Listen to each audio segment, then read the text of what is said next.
pourrais remplir le Colisée.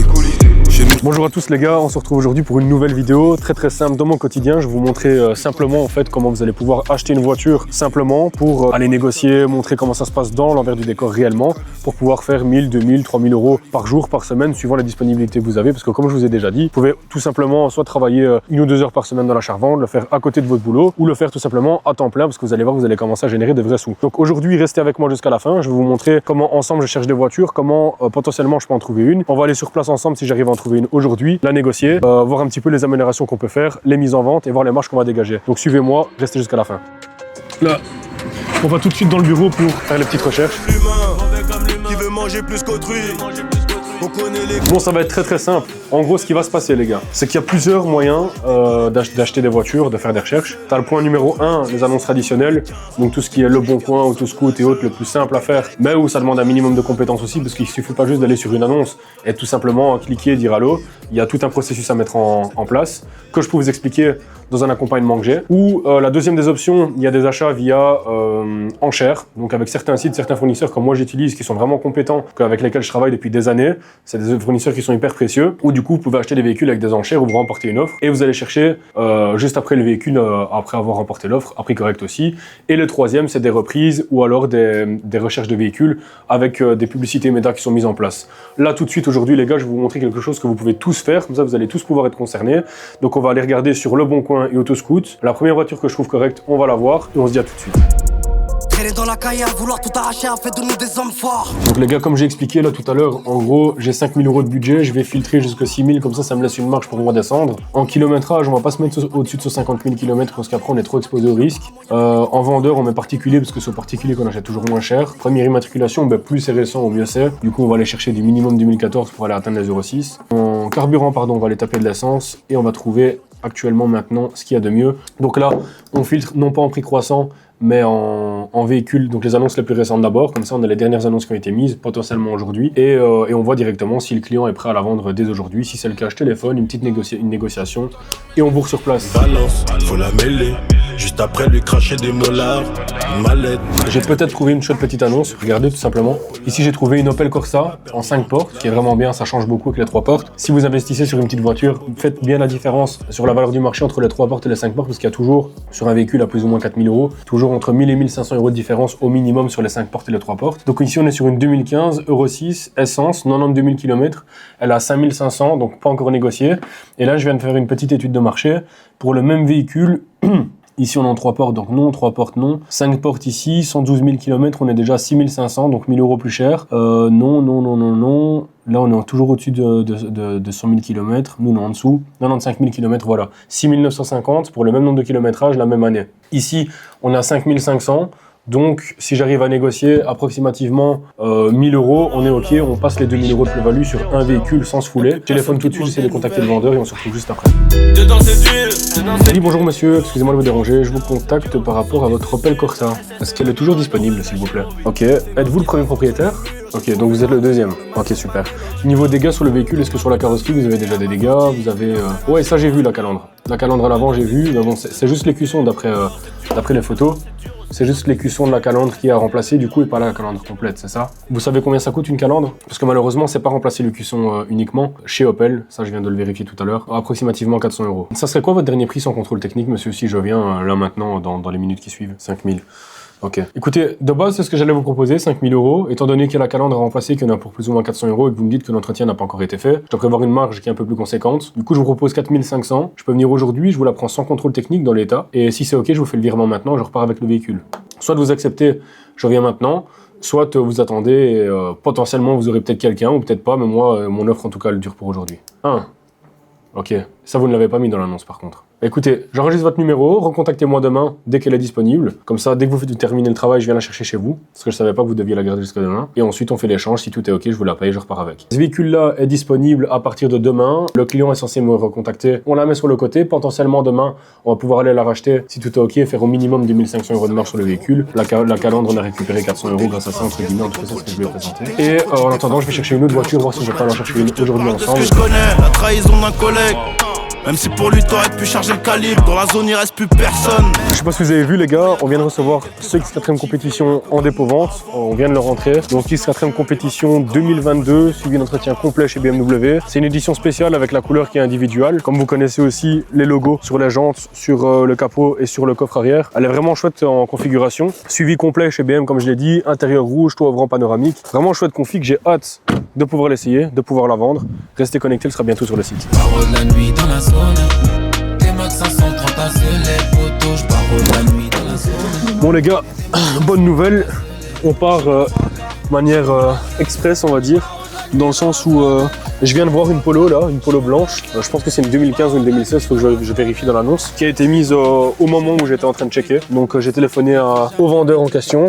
En tout cas j'ai eu une femme au téléphone, mais elle m'a dit que c'était son mari qui s'occupait de la vente. Et elle m'a dit qu'en gros j'étais la troisième personne qui l'avait appelé et qu'elle me choisissait parce que je l'avais beaucoup mieux parlé. J'avais une approche qui était un peu meilleure que les autres. Du coup elle me dit écoutez si vous la voulez venez maintenant parce que j'ai plein d'appels. Du coup on n'a pas de temps à perdre, je vous montre l'annonce juste après. La polo c'est une blanche avec le toit ouvrant, donc le toit noir du coup. C'est vraiment chouette, ça c'est facile à vendre. C'est un 1200 essence, elle est à 5900. Du coup on va essayer de descendre le prix. Moi mon objectif c'est de repartir avec ce véhicule à maximum 4500. Si on sait aller plus bas bah, tant mieux. Pour qu'on puisse la revendre et faire nos 2500 €, 3000 € de marge. C'est un peu gourmand mais on va faire le maximum pour essayer de voir ça. T'imagines quand même, je sais là il y a plein de gens qui regardent et qui se disent ouais Flo il est là, il montre des Clash G, il montre des X4M compétition, des GT63, il est en camionnette. Je vais pas commencer à aller acheter des voitures tous les jours en Clash G. Je vais pas être pris au sérieux. Je vais arriver pour négocier une voiture. Les gens ils vont se dire quoi? Ils vont se dire ouais mais le type attends, il arrive pour nous acheter une voiture à 2-3 000 €, il arrive avec une voiture qui vaut je sais pas combien, qui est incroyable et tout.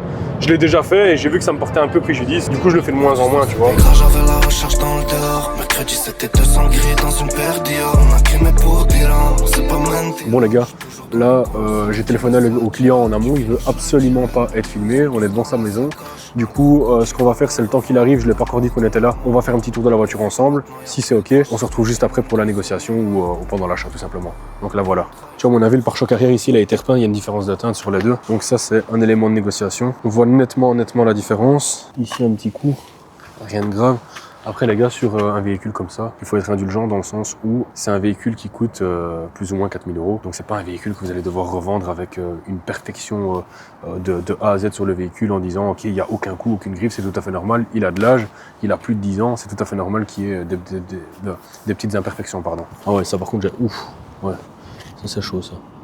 Passe ton doigt dedans, tu vas voir, c'est un cratère le truc. C'est un truc de fou. Il y a, à mon avis, c'est des gros coups de cailloux. Donc il faut prévoir un capot, à voir avec le client à la négociation. Mais coupe le client est là. Bonjour. Je vous cache pas que le véhicule est propre, ça j'ai rien à dire. C'est une chouette voiture, toit ouvrant et autres. Maintenant il y a quand même quelques imperfections. Vous me dites qu'elle a jamais été accidentée. Moi en attendant, vous pouvez le voir comme moi que le pare-choc arrière, il y a une différence de teinte. Oui, il y a un petit accrochage, c'est tout. Rien de grave, mais moi, vu que je prends le véhicule dans un showroom, je suis obligé d'avoir un véhicule qui est irréprochable. Donc le pare-choc arrière, je dois le prévoir en peinture. Et le capot avant, comme je vous l'ai dit. Le capot, c'est que des petits... Une question bête, est-ce que si le véhicule avait ça quand vous l'aviez acheté, vous l'aurez acheté tout de suite ou pas? Non. Voilà. Donc moi je me mets à la place du potentiel client aussi, du potentiel prochain acheteur. Je dois absolument refaire ce coup dans le capot. Un capot complet comme ça coûte aux alentours de 600 €. Et à 600 €? 600 € c'est assez cher, il y a une grosse superficie en peinture, il y a beaucoup de matière à mettre et le pare-choc arrière ça me coûtera entre 300 et 400 € rien que le pare-choc arrière. Donc après, vous m'avez dit que l'entretien n'a pas été fait. L'entretien, il faut prévoir aussi 700-800 €. Donc écoutez, par rapport aux dégâts qu'il y a sur la voiture, moi ce que je vous propose, c'est une réduction. Donc, je ne peux pas descendre en dessous de 5500. Écoutez, à 5500, ça va être compliqué. Vous l'avez affiché 5900 avec les dégâts qu'il y a. Si vous voulez la vendre particulier, il n'y a aucun problème. Vous devez la passer au contrôle technique. Vous allez devoir prendre congé pour le faire. Vous allez recevoir peut-être 10 personnes chez vous avant d'avoir une offre correcte. Moi, ce que je peux vous proposer, c'est 4300 pour ce véhicule dans l'état. 4300? Ouais. Et vous le prenez aujourd'hui, vous repartez aujourd'hui avec? Non, même pas aujourd'hui. Je la prendrai maintenant éventuellement. Ok, faites le virement instantané, etc. Y a pas... Évidemment, tant qu'il n'y a pas d'argent sur votre compte, je vous fais le véhicule ne part pas d'ici. Bah écoutez, alors je vous propose 4900. Ça va être trop pour moi. Franchement, s'il n'y avait pas toutes ces ces imperfections-là, j'aurais même pas négocié sur le prix. Après, c'est des petites, enfin, c'est pas non plus des trucs. Évidemment, sinon je ne serais pas là. Mais vous voyez bien le manque de peinture et la couche qui a été impactée sur le capot avant. C'est des frais qui sont à prévoir. Allez, coupons la poire en deux. On fait 4 600 € et on conclut la vente maintenant. Allez, 4700. 4 650. 4150 €. Allez, c'est parti. Désolé, hein, c'est pas que je voulais absolument négocier, mais c'est des frais qui n'étaient pas prévus. C'est pas pour vous manquer de respect, loin de là. Non, je te le prends. Moi, j'ai envie de m'en débarrasser aujourd'hui. Allez, on fait les papiers alors, c'est parti. Une salace, des rappeurs ils racontent des salades. Ouais, quand y'a mission, je suis pas harak, je suis rentré, je suis sorti ganté de tabac, j'ai pas visé. Ici, j'en profite tant que la personne est repartie prendre les papiers du véhicule, le double des clés, parce qu'il y a une partie qui est ici, mais une partie à l'intérieur, parce qu'en Belgique, il y a 2 volets d'immatriculation, donc 2 cartes grises. Faites attention si vous achetez en Belgique. Si vous n'avez pas les deux, vous ne savez rien faire avec la voiture, faire une déclaration de perte à la police. Checkez aussi le dernier contrôle technique pour savoir s'il n'y a pas d'anciens problèmes sur le véhicule, pour être certain que vous fassiez un bon achat. Avant d'acheter un véhicule, s'il est possible, faites un historique ou un cas vertical pour mettre pour maximiser les chances qu'il n'y ait pas de problème. Faites un tour, comme on va faire maintenant aussi, un essai routier pour essayer d'entendre s'il n'y a pas de cylinder block, de problème de direction, de barre stabilisatrice. Quand il y a un toit ouvrant, ouvrez-le et fermez-le plusieurs fois pour voir si ça grince pas, pour voir s'il n'y a pas de problème. Ouvrez les fenêtres, descendez-les. En fait, tout ce qui est dans l'ensemble du véhicule, tout ce qui est électronique, testez tout. La radio, les baffles, les fenêtres, pour être certain qu'il n'y ait aucun accroc. Et s'il y a un problème, vous descendez sur le prix. Comme je vous l'ai dit, moi, le capot, il ne va jamais me coûter ce prix-là. Le capot, il va me coûter entre 250 et 300. On a facturé beaucoup plus pour faire de la marge. Idem sur le pare-choc arrière, idem sur l'entretien, pour aller encore chercher plus de marge. Oui, monsieur, attends, j'arrive tout de suite. Bon, voilà, les gars, ne jugez pas un petit peu ma caméra, enfin, ma façon de filmer, parce que je sais vraiment pas filmer, moi. Le caméraman, du coup, il a repris la camionnette avec laquelle on est parti. Du coup, j'ai repris un petit peu la caméra pour vous expliquer le pourquoi du comment. On a remporté l'offre de ce véhicule à 4 650 €. On va revendre ce véhicule, moi je vais l'afficher je pense aux alentours de 6 700, 6 800, donc pour avoir nos 2 000 € et un peu plus de marge. Alors oui, on a quelques frais, mais c'est vraiment très léger, donc on va avoir entre 1 800 € et 2 000 € de marge nette avant impôt bien sûr. Et donc là, on repart tout de suite jusqu'au garage, ensuite on fait la mise en vente demain sur ce véhicule, et on va voir s'il n'y a pas d'autres offres à aller chasser d'ici ce soir ou demain. A tout de suite.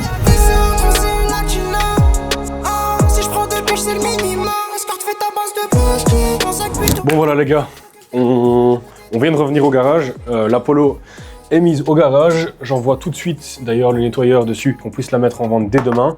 J'ai un marchand qui est déjà intéressé, donc soit je vais la vendre ce soir, soit je la mets en vente demain. On va la mettre à prix correct pour qu'elle puisse partir assez rapidement et qu'on fasse nos 2000, 2500 € de marge. Bien sûr, il faudra décompter le nettoyage et les petits frais de remise en état. Pourquoi je ne fais pas tout de suite les frais de remise en état? Parce que si elle part pour l'export ou pour un marchand, c'est lui qui le fera. Du coup, ce sera matière à discuter avec le client. Actuellement, il est 18h12, donc ça nous a pris approximativement 2 heures entre la recherche, le véhicule trouvé. On a été la chercher, on l'a ramené au garage, donc pour 2 heures de travail, on va compter 1 heure en plus pour la mise en vente, les photos et la réception des clients. Donc on va dire 3 à 4 heures de travail. On aura pris 2 000 € bruts avec un budget initial qui était de 4 650 €. La journée est entre guillemets terminée parce que là je viens de remporter une offre sur un de mes fournisseurs aux enchères que j'explique aussi dans mon accompagnement. Donc je vais absolument aller la chercher aujourd'hui, donc on va faire très vite. Tu as toutes les informations pour pouvoir te lancer dans l'achat-revente. Alors tout n'est pas expliqué forcément parce que je peux pas te condenser ça dans une vidéo de 5 ou 10 minutes. Il me faut beaucoup plus de temps et c'est pour ça qu'on a mis en œuvre un accompagnement. Si tu n'arrives pas à faire de l'argent, arrête de te plaindre en te disant ouais j'en ai marre du travail, les taxes elles sont trop élevées en France ou en Belgique.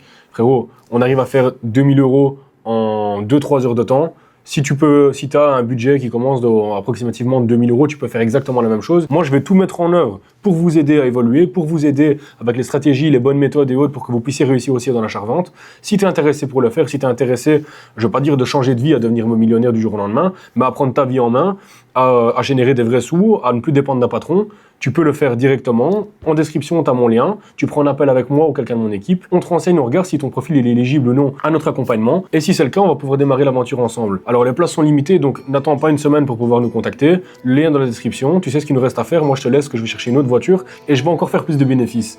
Allez, à bientôt. C'était Flo, les gars. Ciao. Je fais des dégâts méga boulets.